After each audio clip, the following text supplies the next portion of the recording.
Eu não vou pregar no Evangelho de João, né? Eu vou pregar em Marcos nessa noite. Quero sim aproveitar para falar à igreja em alguns pontos. É um momento em que a igreja se reúne para a ceia, embora à noite é um culto onde podemos confirmar algumas de nossas doutrinas. Eu escolhi falar então nesse texto com esse título: Ouçam o Filho. Que falta faz aquele monitor ali? Nós vamos resolver isso. Marcos capítulo 9. Eu vou ler de 2 até 13. Depois vou ler outro pedaço deste capítulo.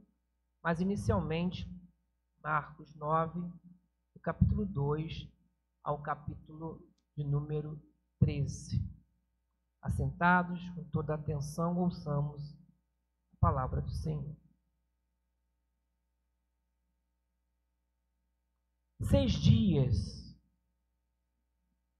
depois, Jesus levou consigo Pedro, Tiago, João, até um monte alto, para estarem a sós.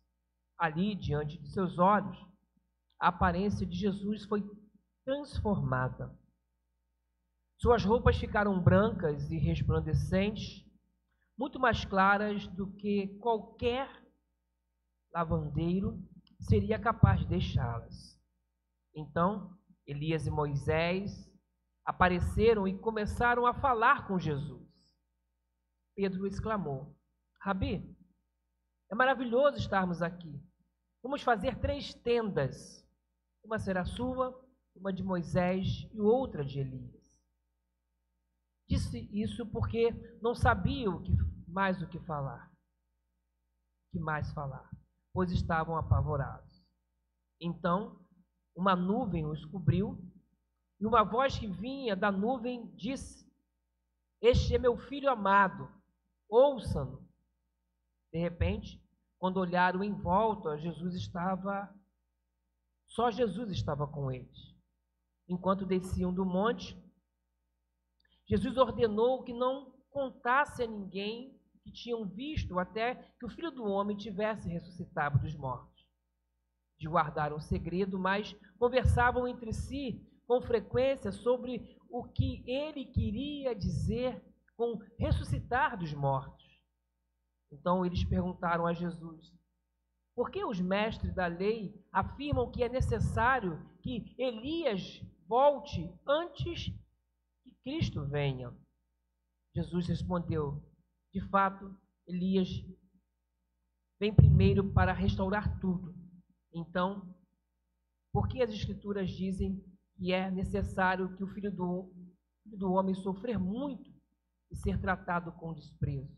Eu, porém, lhes digo: Elias já veio e eles preferiram matá-lo, conforme as Escrituras haviam previsto. Queridos, deixe-me explicar o que acontece aqui. Não é no texto de João, mas está no mesmo contexto que nós estamos no nosso estudo. E acontece aqui o seguinte: os discípulos, eles confessaram Jesus como Cristo, deixaram tudo, começaram a segui-lo como o Messias que viria. Mas, num determinado momento de toda essa história, Jesus começou a falar claramente de que iria morrer na cruz. E eles não entenderam muito, não entendiam muito isso. Afinal, nós deixamos tudo para segui-lo e agora ele irá morrer? Como assim? Temos conversado, temos falado sobre isso aqui na igreja. E aqueles homens que até então esperavam o Messias vitorioso começavam a ficar confusos, talvez pensando em desistir.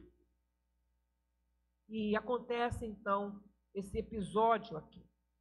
É muito interessante. Esse episódio trata-se de uma ação de Deus. A chave para entendermos tudo isso aqui está no verso 7, que diz: então uma nuvem os cobriu, e uma voz que vinha da nuvem disse: este é meu filho amado, ouçam-no. Ouvir a quem? Para os discípulos? Talvez ouvir o Messias. Mas o pai, né, diz que era mais do que isso. Diz: ouça quem? O meu filho amado. É a ele, o meu filho, vocês precisam ouvir.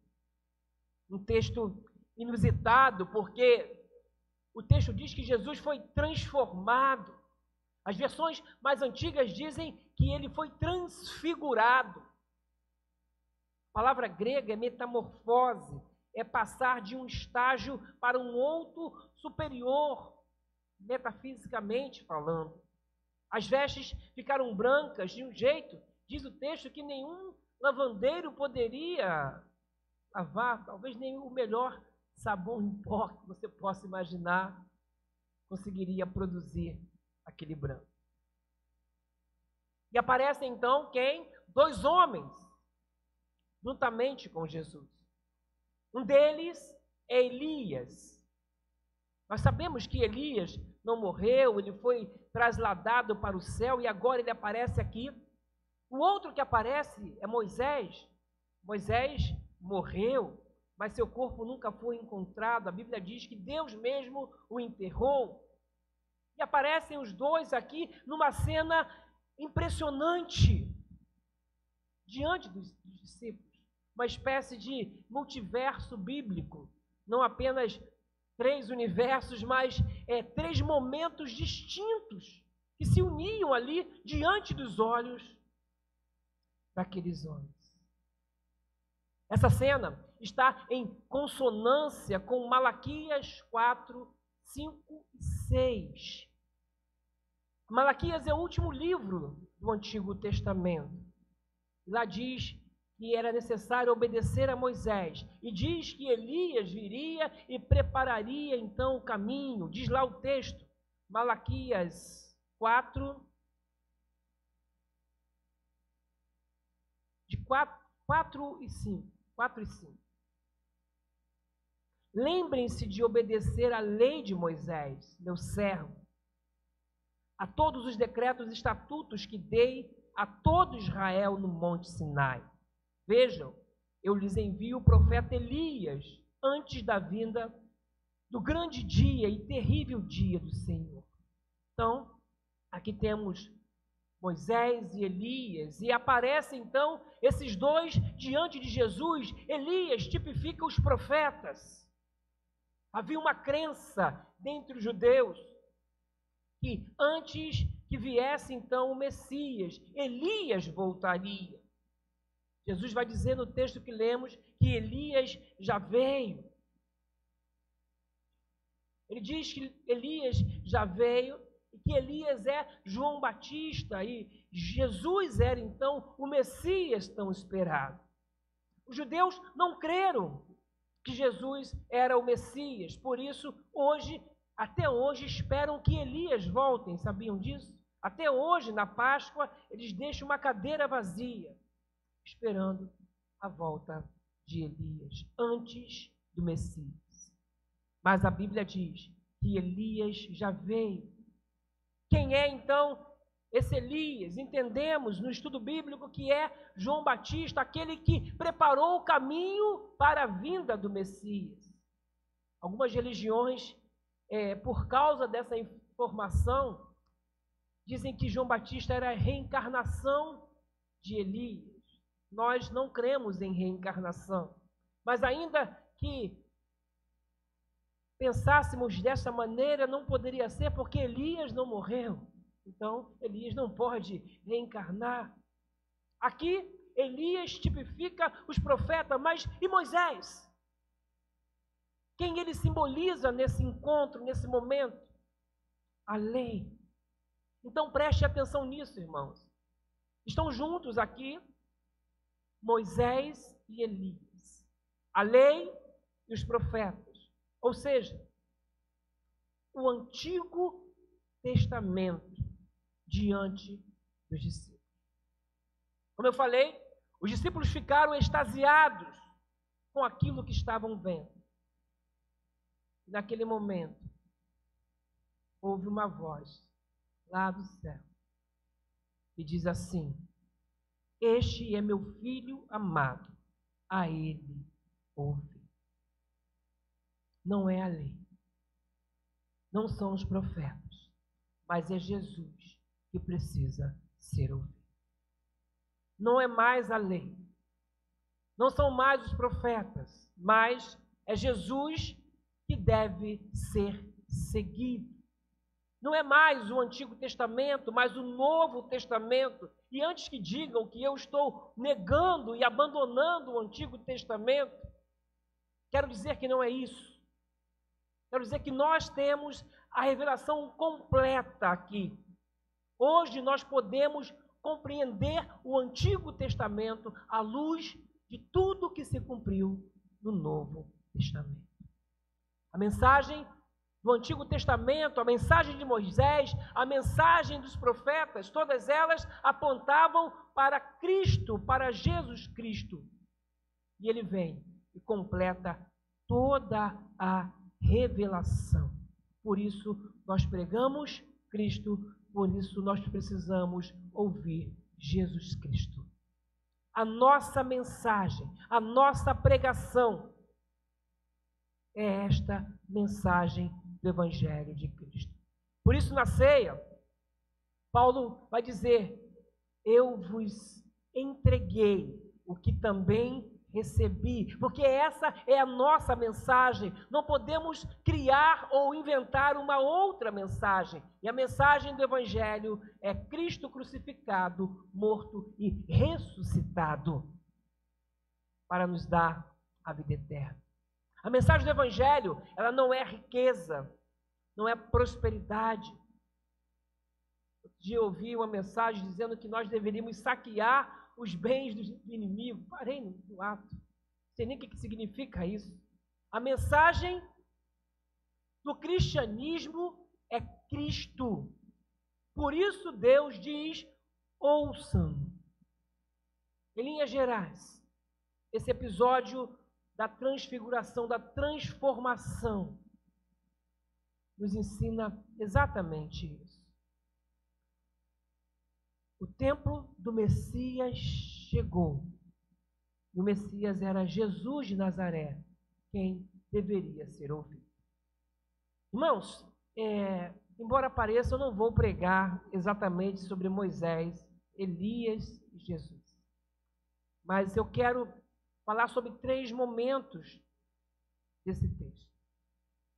E a primeira coisa que eu quero chamar a atenção dos irmãos é para a voz de Deus nesse texto. O que Deus fala aqui? Eu vou repetir o verso 7. Então, uma nuvem os cobriu, e uma voz que vinha da nuvem disse: este é meu filho amado, ouçam. Nesta cena, se vamos prestar atenção, nós temos aqui no Novo Testamento um cenário típico do Antigo Testamento. Por quê? Nós temos um monte, nós temos vestes que ficam resplandecentes, nós temos uma nuvem e a voz de Deus falando de dentro da nuvem. Tudo isso se assemelha muito a um episódio que aconteceu lá no Sinai, onde Deus fala com o povo e a glória de Deus é manifestada ali. Acompanhem comigo a leitura, o texto que eu faço em Êxodo 24, de 15 a 17.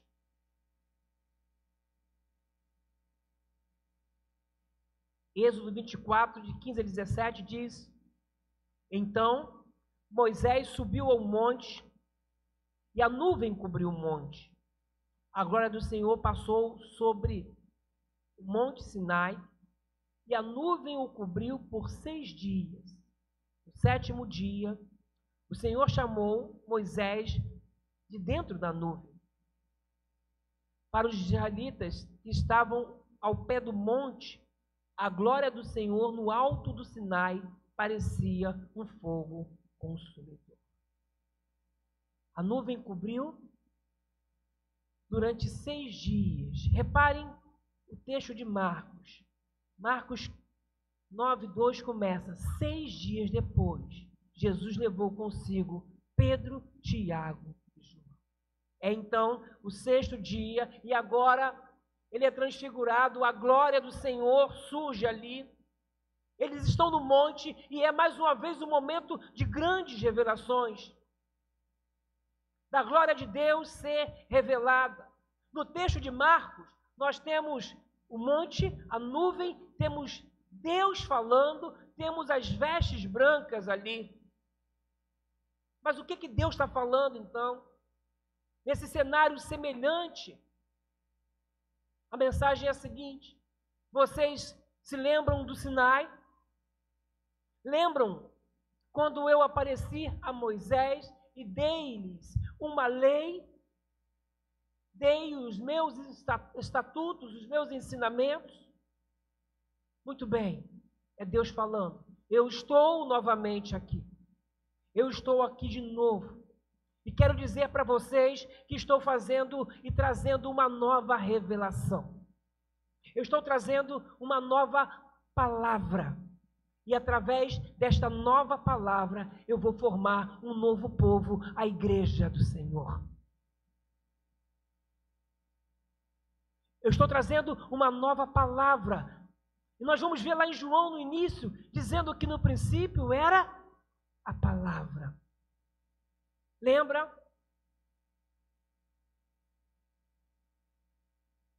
No Sermão do Monte, Jesus dizia várias vezes assim: ouviste o que foi dito por Moisés, eu, porém, vos digo.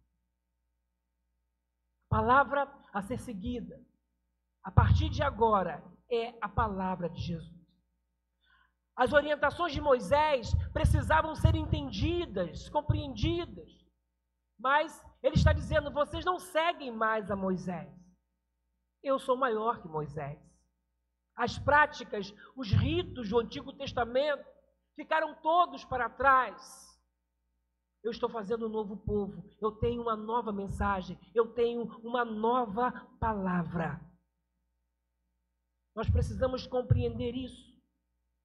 Mas ele está dizendo: não fiquem mais, vocês, discípulos judeus, presos a Moisés, presos a Elias. Ouçam Jesus, ouçam o meu filho amado, que eu estou enviando. É interessante que nós vemos Deus falando isso no verso de número 7. E reparem o que acontece no verso de número 8, Marcos 9:8. Diz lá: de repente, quando olharam em volta, o que diz? Só Jesus estava com eles. Só Jesus ficou com eles. Os outros haviam passado. Irmãos, estou dizendo isso porque é importante entendermos a essência do Evangelho. Hoje, o Evangelho, por falta de ensino, por falta de uma teologia bíblica, porque muitos de nós queremos festa, queremos celebração, queremos oba-oba.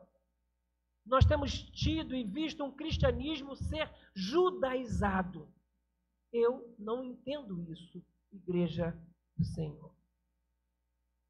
Para que os irmãos entendam o que eu estou trazendo essa palavra, nós mesmos, aqui no ano passado, se eu não me engano, no aniversário da igreja, recebemos um irmão querido, vestido de judeu, com quipá, falando em hebraico, cantando em hebraico, pediu a palavra, e como a gente é educado, a gente concede a palavra. São inofensivos, mas sinceramente eu não entendo, porque ainda hoje tem gente que não quer ser cristão, quer ser judeu. Este é o meu filho amado, ouçam-no, diz a palavra do Senhor. E vejo pessoas que parecem frustrados com o Evangelho. celebram as festas, vivem carregando a arca, castiçais de bronze e tantas outras coisas. Gente, isso ficou para trás. Tudo se cumpriu em Jesus Cristo. Esses símbolos todos apontavam para Jesus Cristo. Jesus Cristo veio, Ele está aqui. Nós devemos e podemos entender esses símbolos por tipologia, os ensinos de todos eles. Nós podemos estudar e compreender o ensino de tudo isso, mas nós não somos judeus. Nós somos cristãos. Nós não seguimos o Antigo Testamento, nós seguimos o Novo Testamento. A nossa revelação não veio do Sinai, ela veio da cruz de Cristo, de Jesus Cristo. Por isso nós celebramos aqui, nessa noite, a ceia do Senhor. A consumação de tudo que aprendemos em todas as Escrituras. Nós não temos nada a ver com marca, com castiçal de 7 braços. Eu acho até bonitinho, irmãos, mas nós não temos a ver com essas coisas. Nós temos a ver com a cruz. Nós nos identificamos, ou devemos nos identificar, com a cruz de Cristo. A glória da igreja é Cristo e a cruz de Jesus Cristo. E a gente precisa entender isso. Nós somos, como aprendemos nessa noite, na ceia, o povo de uma nova aliança. Este cálice é a minha nova aliança. E se tem uma nova, significa que a antiga aliança terminou, acabou. É isso que Deus fala aqui. Mas não é só Deus que fala aqui. Eu quero falar sobre uma outra voz. A voz de Pedro. O que Pedro fala? Marcos 9, 5 e 6. Pedro exclamou: Rabi, é maravilhoso estarmos aqui. Vamos fazer 3 tendas. Uma será sua, uma de Moisés e outra de Elias. Disse isso porque não sabia o que mais falar. Irmãos, dizem que quem não tem o que dizer é melhor ficar com a boca fechada, né? Mas esse não era o caso de Pedro definitivamente. Pedro sempre falava. O que Pedro tinha em mente aqui? O que nós lemos lá no texto do Sinai, de Êxodo 24, possivelmente. Moisés ficou 40 dias no monte. Pedro pensou, 40 dias é muito tempo. Vamos fazer uma cabaninha, né? E aí a gente consegue passar esses dias aqui. Pedro imaginou, nós estamos de novo vendo a glória de Deus sendo revelada. Que maravilhoso isso!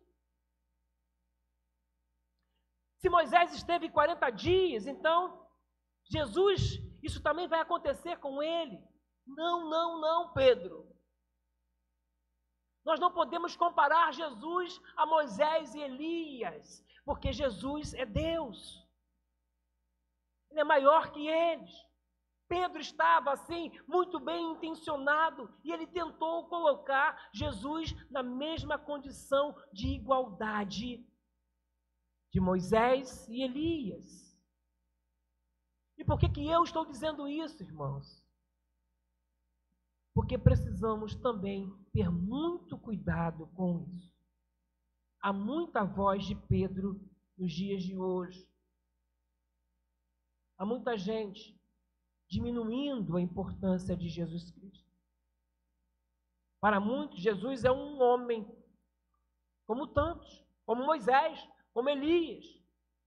Para muitos, Jesus é apenas um grande profeta, um curandeiro, um Papai Noel bonachão que dá presentes para meninos comportados no final do ano. Mas Jesus é Deus. Nós estudamos esse texto aqui, né? Ele diz, Felipe vai perguntar, Senhor, mostra-nos o Pai. E ele diz, Felipe, quem vê a mim, vê o Pai. João 1,1 diz que no princípio era o verbo, era a palavra, e a palavra estava com Deus e a palavra era Deus. Jesus, ele é Deus. Mas a voz de Pedro é essa: gente que não sabe o que dizer, que deveria ficar com a boca fechada, mas acha que tem que falar. E como tem voz de Pedro no nosso meio, diminuindo a importância, a eficácia e até mesmo o poder de Cristo. São visões, são revelações, confiança em políticos, tudo isso, achando que tudo isso vai fazer com que a igreja possa cumprir o seu papel neste mundo. A igreja cumprirá o papel dela, porque Jesus é o Senhor da igreja, Ele está à frente da igreja, e tudo aquilo que Ele prometeu à igreja irá se cumprir para a glória dEle. Nós não podemos diminuir a pessoa de Cristo, a palavra de Cristo, não é eu sentir. É o que a Bíblia fala, é o que Jesus ensina, é o que está escrito nas Escrituras Sagradas. Curioso, às quartas-feiras, eu tenho falado sobre o Espírito Santo, nos estudos de João, e conversava com uma pessoa, não era daqui, e a pessoa me disse assim, eu te entendo, mas para mim, o que importa é que o Espírito diz. Ok, eu respeito, mas para mim, o que importa é o que a Bíblia diz, é o que o Cristo diz. E o que o Cristo diz está revelado na Bíblia. O Espírito não diz uma coisa e Cristo diz outra. O Espírito veio nos guiar por toda a verdade. Aprendemos na última quarta, Ele é o nosso professor. Ele nos fará lembrar de tudo aquilo que Jesus ensinou. E para mim a Bíblia é a palavra de Deus e não a outra. Um texto que eu gosto sempre de ler, e vou ler mais uma vez, Hebreus 1 e 2, que dá sentido a tudo que eu estou falando. Hebreus 1 diz, por muito tempo Deus falou várias vezes, de diversas maneiras, a nossos antepassados por meio dos profetas. E agora, nesses últimos dias, Ele nos falou por meio do Filho, o qual Ele designou como herdeiro de todas as coisas e por meio de quem criou o universo. É o Filho, é Jesus, é a palavra que nós devemos ouvir. Eu costumo dizer que Jesus é a palavra final de Deus para nós. Se você quer conhecer Deus, você vai encontrá-lo nas Escrituras. Você vai encontrá-lo em Jesus Cristo. Igreja, cuidado com a voz de Pedro no meio da igreja. Cuidado com aqueles que não têm o que dizer e por não terem o que dizer, dizem qualquer coisa. E colocam qualquer coisa em pé de igualdade com Cristo. Modelos de igreja têm a mesma importância que Cristo para uma igreja. Projetos têm a mesma importância que Cristo para uma igreja, e não é. Cristo é superior, soberano a todas essas coisas. Ele é maior. No mês de outubro, nós vamos ter no último domingo um culto voltado para a reforma. Nós comemoramos, celebramos a reforma protestante. Igreja, nós precisamos recuperar os 5 solas da igreja. Só Deus, só a fé, só a graça, só as Escrituras e somente Jesus Cristo. Nós precisamos compreender isso. Falei da voz de Deus, falei da voz de Pedro, mas quero falar também da atitude de Cristo. Falei da voz de Deus e de Pedro, por que não a voz de Cristo? Ele fala aqui também, mas ele fala sem palavras também. Ele fala com atitude. Pedro queria fazer 3 cabanas, 3 tendas, porque ele queria passar 40 dias naquele monte. Só que o texto que nós lemos diz que Moisés e Elias desapareceram. E quem ficou só? Fica só Jesus. Quem desce do monte com eles? Jesus. Ele desce do monte e simbolicamente eu vou dizer, ele vai para o vale. O que havia lá embaixo, irmãos? O que esperava Jesus lá embaixo? Lá em cima havia a glória de Deus, a voz de Deus, e nós queremos ficar aqui. Mas o que havia lá embaixo? Acompanhe-me nos versos seguintes, Marcos 9, de 14 a 17. Ao voltarem para junto dos outros discípulos, viram que estavam cercados por uma grande multidão, e que alguns mestres da lei discutiam com eles. Quando a multidão viu Jesus, ficou muito admirada e correu para cumprimentá-lo. Sobre o que discutem? Perguntou Jesus. E um dos homens da multidão respondeu: Mestre, eu lhe trouxe meu filho, que está possuído por um espírito impuro, que não o deixa falar. Sempre que o espírito se apodera dele, joga-o no chão, e ele espuma pela boca, range os dentes e fica rígido. Pedi aos discípulos que expulsassem o espírito imundo, mas eles não conseguiram. Até aí. Igreja, preste atenção no que nós vamos aprender aqui nesse momento. No monte havia luz, havia nuvem, havia a glória de Deus.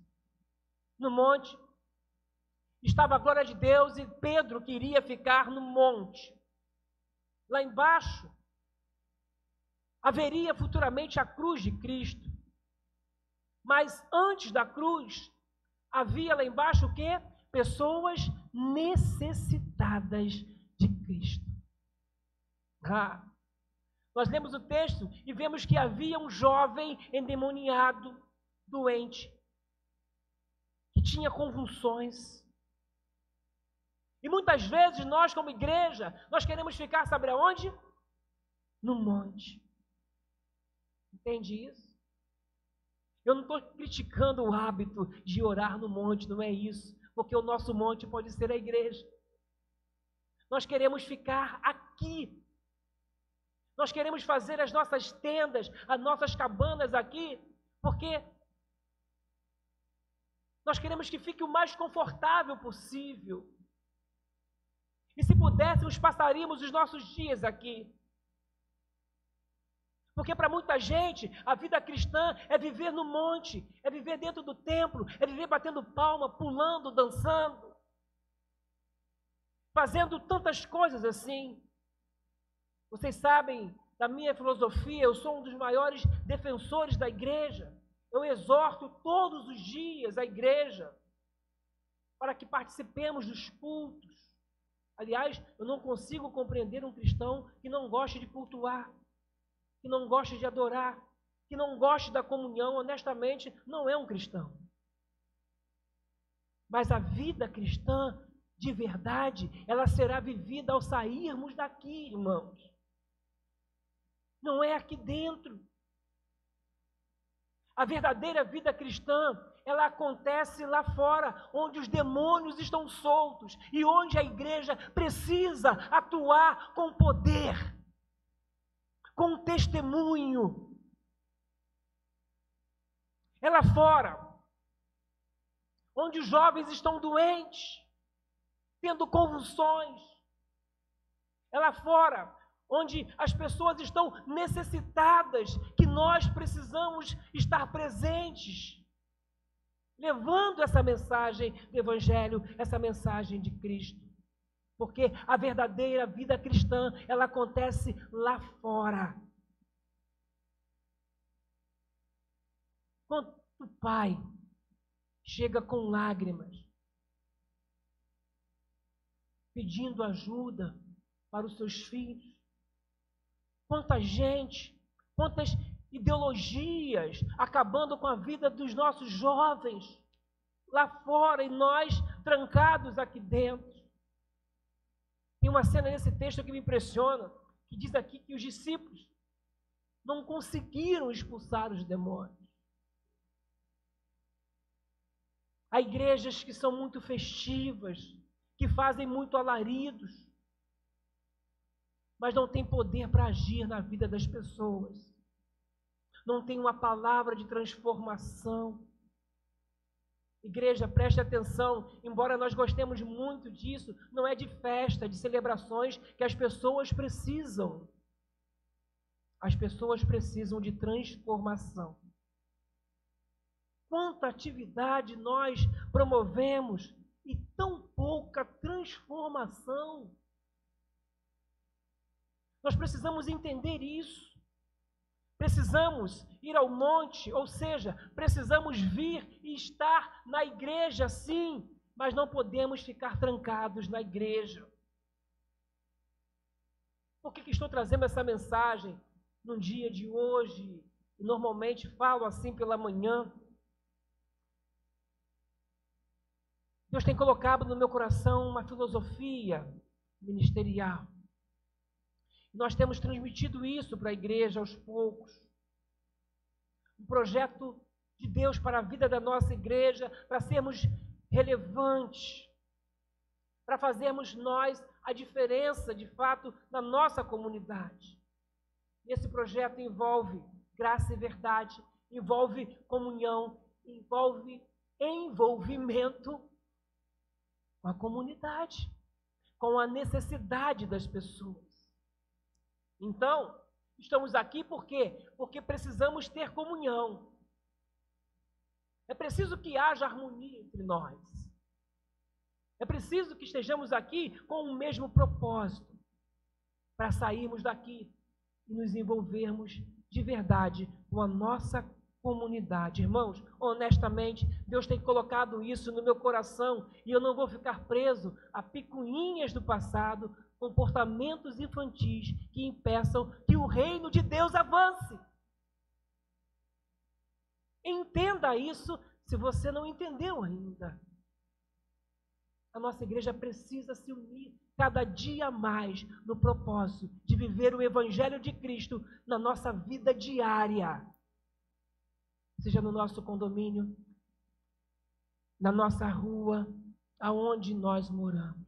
Porque há pessoas lá fora, precisamos de Cristo. Há pessoas lá fora sofrendo e nós não podemos ficar no monte contemplando a glória de Deus.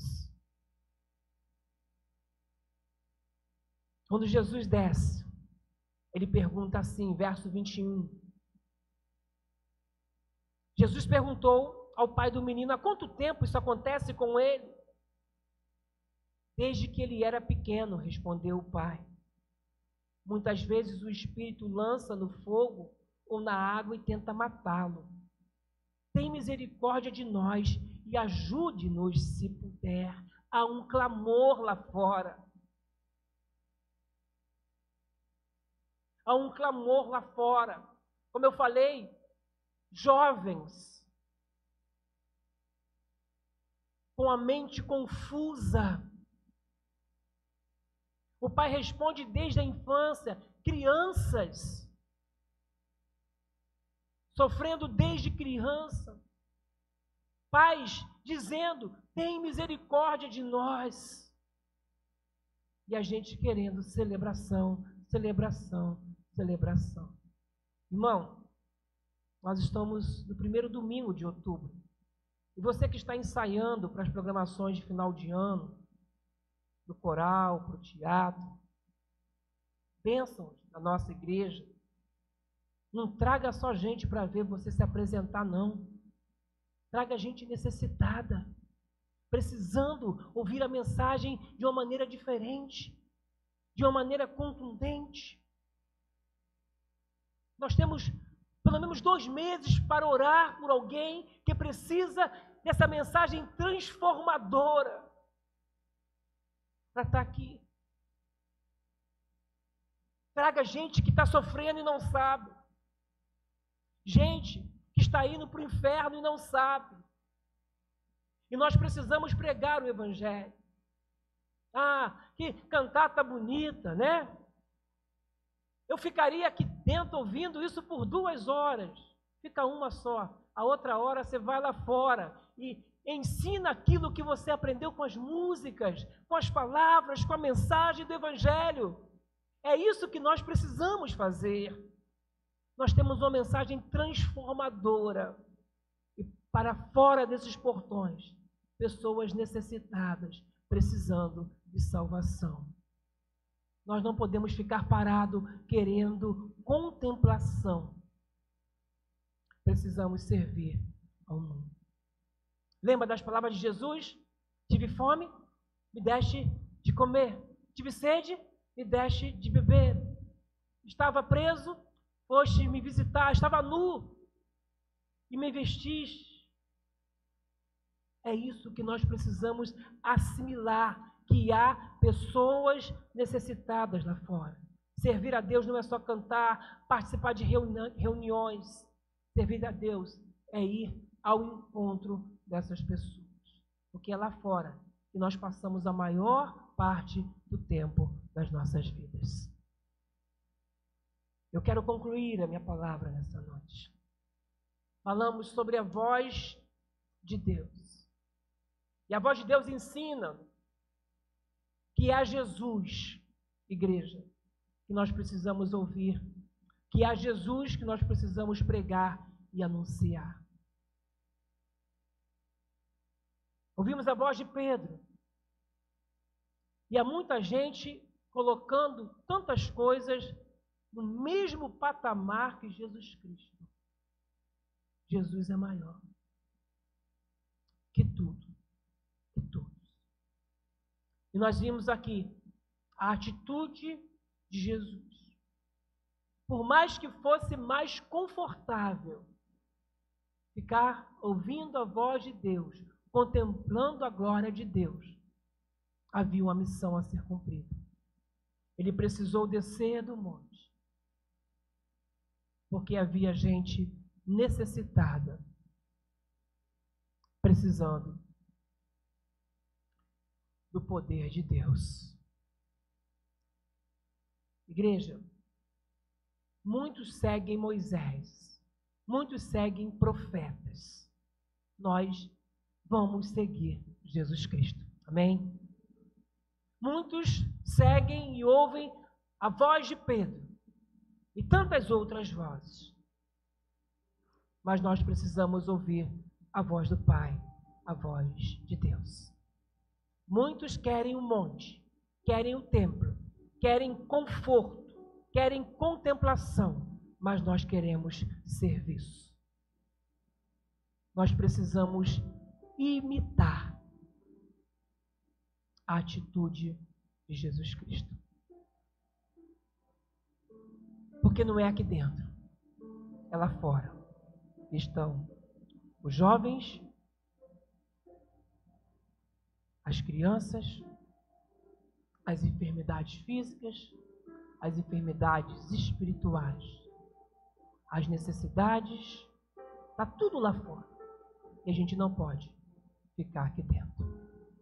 Que Deus possa nos despertar enquanto igreja para fazermos aquilo que Ele manda para que façamos. Ouçam Jesus, ouçam o Filho de Deus. Que Deus nos abençoe. Quero orar mais uma vez.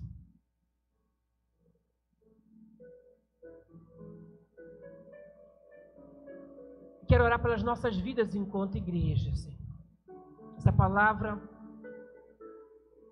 chega primeiro, sempre ao meu coração. Essa palavra chega para nos movimentar e nos despertar enquanto igreja do Senhor. De modo algum, igreja, eu não quero aqui ser contra os trabalhos, a tudo que fazemos com tanto carinho e dedicação. Só quero mostrar como pastor da igreja que isso precisa ter um propósito muito claro, que é a pregação do Evangelho. E se você quer colocar a sua vida no seu ministério, na função que você tem, a essa disposição de pregar o Evangelho, se você quer ser um instrumento, se você quer descer do monte hoje e ir para o vale, eu quero orar pela sua vida. Vamos deixar de lado algumas questões pessoais e individuais e descer do monte, onde estão os jovens, as famílias, as crianças necessitadas. Você deseja isso? Então faça o sinal que eu quero orar pela sua vida nessa noite. Amém. Amém. Mais alguém que deseja isso? Descer do monte? Amém. Ir ao encontro das pessoas necessitadas? Coloque então a sua vida diante de Deus. Você que levantou a sua mão, fique de pé no seu lugar. Eu quero orar mais uma vez por você. E eu louvo a Deus, porque grande parte da igreja ficou de pé nessa noite.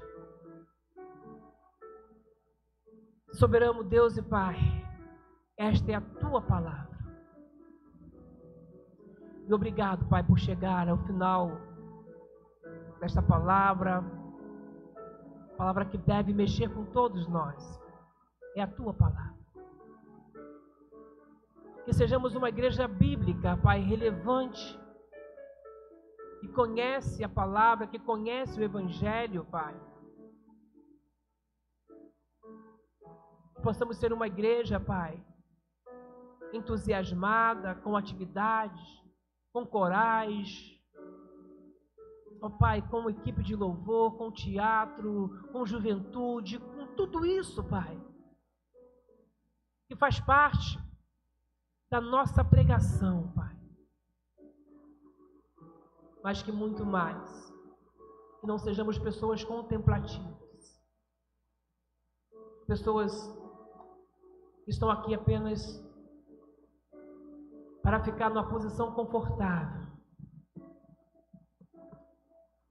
Pai, que esses queridos que se colocaram de pé possam estar descendo do monte com Cristo nessa noite e no encontro dos necessitados. Sabemos o quão é difícil isso, ó Pai, mas toma em Tuas mãos cada uma dessas vidas, dando unção do Teu Espírito Santo, dando autoridade, Pai, para que possam fazer a Tua obra, Pai. Recebe a cada um, Senhor Deus, dá a Tua visão. Ó Pai, que Tu possa colocar sempre uma palavra, Senhor Deus, que eles possam santificar as vidas, Pai, sendo instrumento na escola, no trabalho, na rua, no condomínio onde mora, Senhor Deus. Portanto, eu consagro cada um deles em Tuas mãos. Eu consagro, Pai, os departamentos da Tua igreja, Pai, todos os ministérios, nosso ministério infantil, nosso ministério de adolescente, de jovens, Pai, as mulheres, os homens dessa igreja, que as nossas reuniões tenham propósito, que os nossos ajuntamentos tenham um propósito, Pai, de crescermos, de aumentar a nossa comunhão para Te servirmos, Senhor Deus.